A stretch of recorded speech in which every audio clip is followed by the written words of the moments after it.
Alhamdulillahilladzi an'amana bi ni'matil imani wal islam. Wassalatu wassalamu ala sayyidina Muhammadin khairil anam wa ala alihi wa ashabihil kiram. Ashhadu an la ilaha illallahul malikul quddusus salam wa ashhadu anna sayyidana wa habibana Muhammadin sallallahu alaihi wasallam. Allahumma sholli wa sallim ala nabiyyina Muhammadin wa ala alihi wa ashabihi ajma'in. Amma ba'd. Fa ya ayyuhal mu'minun ittaqullaha haqqa tuqatih wa la tamutunna illa wa antum muslimun. Washkuruhu ala ma hadakum lil Islam wa ulakum minal fadli wal in'am wa ja'alakum min ummatin zawil arham. Qala ta'ala ya ayyuhan nas kulu mimma fil ardi halalan thayyiba wa la tattabi'u khutuwatis syaitan innahu lakum aduwwum mubin. Ma'asyiral muslimin rahimakumullah, mari kita panjatkan puji syukur kehadirat ilahi Rabbi atas segala nikmat yang telah diberikan sehingga kita masih dapat melaksanakan ibadah di bulan puasa dan juga melaksanakan ibadah salat Jumat di masjid yang mulia ini. Salawat serta salam kita curahkan kepada junjungan kita Nabi besar Muhammad sallallahu alaihi wasallam, pada para keluarganya, sahabatnya dan seluruh pengikutnya yang setia hingga akhir zaman. Hadirin jamaah salat Jumat rahimakumullah, mari kita tingkatkan keimanan dan ketakwaan kita kepada Allah Subhanahu wa taala, karena dengan iman dan takwa ini merupakan jalan keselamatan kita baik di dunia maupun di akhirat. Amin ya rabbal alamin. Hadirin jamaah salat Jumat rahimakumullah, dalam kegiatan ekonomi seperti yang sudah kita ketahui bersama, itu memiliki 3 aspek. Yang pertama kegiatan produksi, yang kedua distribusi, yang ketiga konsumsi. Baik konsumsi barang maupun jasa.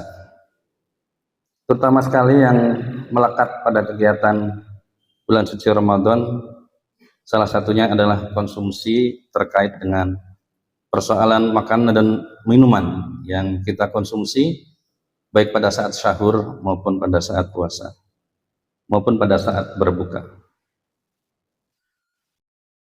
Makan dan minum ini adalah kebutuhan primer bagi manusia, karena kalau manusia tidak makan dan minum maka dia akan mati.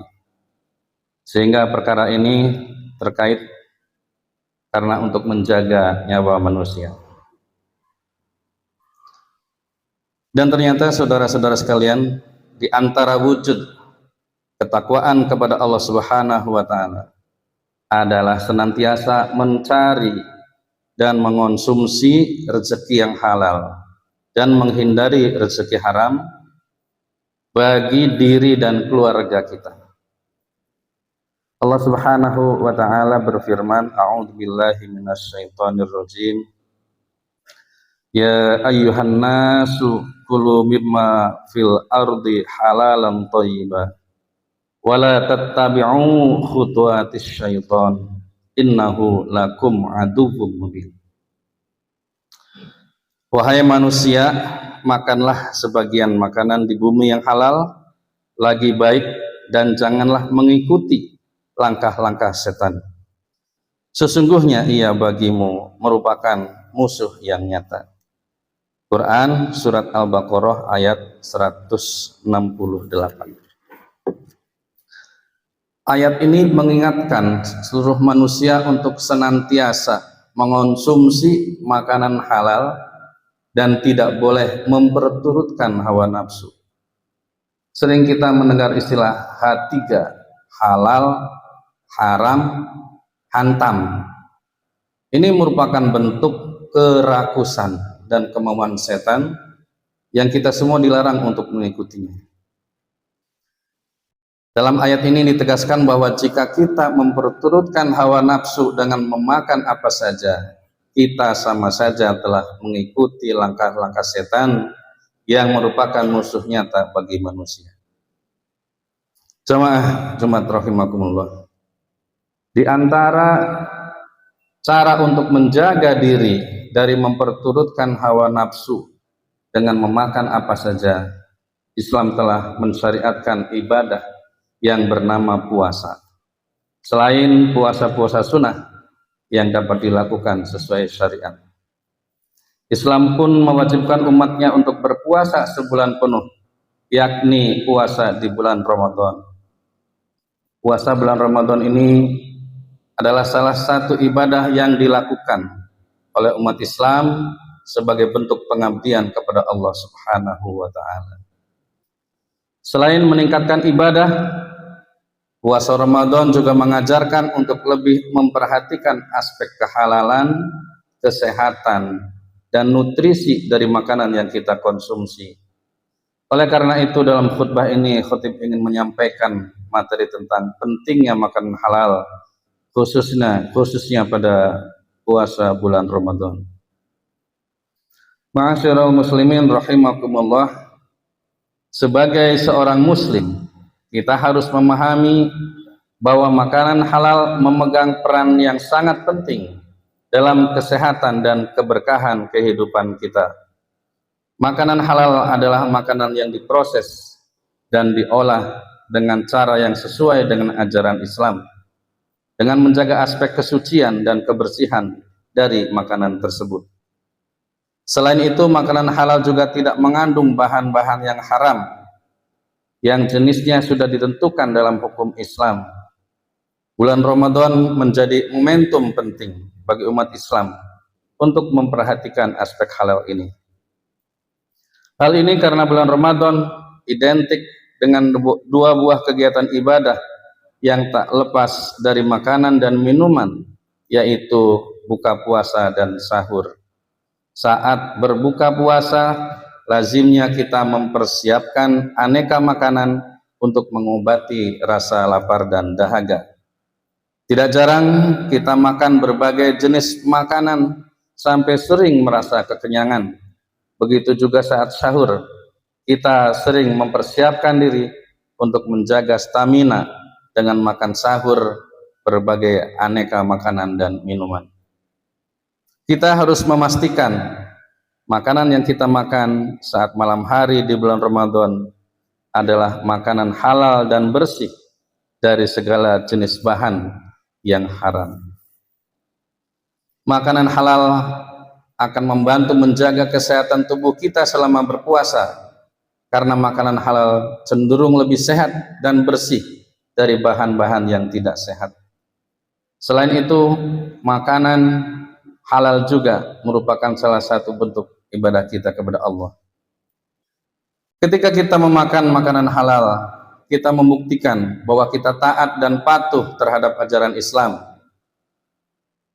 Ma'asyiral muslimin rahimakumullah, setidaknya terdapat 5 manfaat yang bisa kita petik dari mengonsumsi makanan halal, baik halal secara zatiah atau wujud fisiknya, maupun halal dari aspek asal muasal atau cara mendapatkannya. Faedah pertama adalah mampu menjadikan kita lebih semangat dalam beribadah. Jika asupan tubuh kita berasal dari makanan halal, maka insya Allah kita akan merasa ringan dan penuh semangat melaksanakan ibadah. Sebaliknya, jika yang terbiasa dimakan merupakan makanan yang haram, maka jiwa dan raga akan malas beribadah. Kedua, makanan yang halal akan menjadi faktor diterimanya doa-doa kita. Hal ini diungkapkan Nabi Muhammad SAW dalam hadisnya saat Sa'ad bin Abi Waqqas meminta kepada Rasulullah SAW agar doa-doa yang dipanjatkannya dapat terkabul. Rasulullah Shallallahu Alaihi Wasallam menjawabnya, ya Sa'ad, atib mat'amaka, hai Sa'ad, perbaikilah makananmu, takun mustajabad da'wat, niscaya doamu mustajab atau dikabulkan. Walladzi nafsu Muhammadin biyadih, demi zat yang menggenggam jiwa Muhammad, innal abda layaktiful luqmata al harama fi jawfi, sesungguhnya seorang hamba yang melemparkan satu suap makanan haram ke dalam perutnya, ma yutaqabbalu minhu amala arba'ina yawman, maka tidak diterima amalnya selama 40 hari. Ketiga, makanan halal menjadi sebab dikaruniai keturunan yang saleh dan salehah. Hal ini disebutkan dalam kitab Al-Ghunyah karya Syekh Abdul Qadir Jailani yang mengingatkan para suami untuk menjaga makanannya dari yang haram dan yang syubhat, agar anaknya jauh dari jangkauan setan saat kehamilan istrinya. Dengan melakukan hal tersebut, anak akan lahir sebagai anak yang soleh, berbakti kepada kedua orang tua, dan taat kepada Tuhannya. Semua itu karena berkah menjaga makanan dari yang haram dan syubhat. Keempat, makanan halal bisa menjernihkan hati kita, yang bisa melebur segala penyakit hati, serta dapat memunculkan berbagai jawaban atas kegundahan yang sering dialami. Dalam hadis yang diriwayatkan Abu Nuaim, Rasulullah Shallallahu Alaihi Wasallam bersabda, man akalal halala arba'ina yauman nawarallahu qalbahu wa ajra ya nabi ala hikmati min qalbihi ala lisani. Barang siapa yang memakan makanan halal selama 40 hari, maka Allah akan menerangkan hatinya dan akan mengalirkan sumber-sumber ilmu hikmah dari hatinya pada lisannya. Dan yang kelima, makanan halal mampu menjadi obat dari berbagai penyakit lahiriah dan batiniah. Dalam kitab Tanbihul Mukhtarin, seorang ulama menyebutkan, kalau saja kami memiliki uang 1 dirham dari yang halal, tentu akan kami belikan gandum yang akan kami tumbuk dan kami sajikan untuk kami. Setiap orang sakit yang dokter tidak mampu mengobatinya, maka kami obati dengan gandum yang kami dapatkan dari uang halal, lalu ia pun sembuh dari penyakitnya saat itu juga. Ma'asyiral muslimin rahimakumullah, dengan faedah-faedah makanan halal ini, maka sudah seharusnya kita senantiasa memperhatikan asupan makanan kita saat berbuka dan sahur. Ramadan harus menjadi momentum untuk menguatkan budaya halal yang memang saat ini juga sedang digalakkan oleh pemerintah melalui sertifikasi produk makanan halal. Pada kesempatan ini juga kami mengajak kepada seluruh umat Islam, khususnya para produsen makanan, untuk memastikan aspek kehalalan makanan yang diproduksi, sehingga masyarakat umum bisa menikmati makanan yang halal. Demikian khutbah yang sederhana ini, mudah-mudahan bermanfaat untuk kita semua. Barakallahu li wa lakum fil Qur'an Karim, wa nafa'ani wa iyyakum bima fihi minal ayati wa dzikril hakim, wa taqabbala minni wa minkum tilawatahu innahu huwal ghafurur rahim.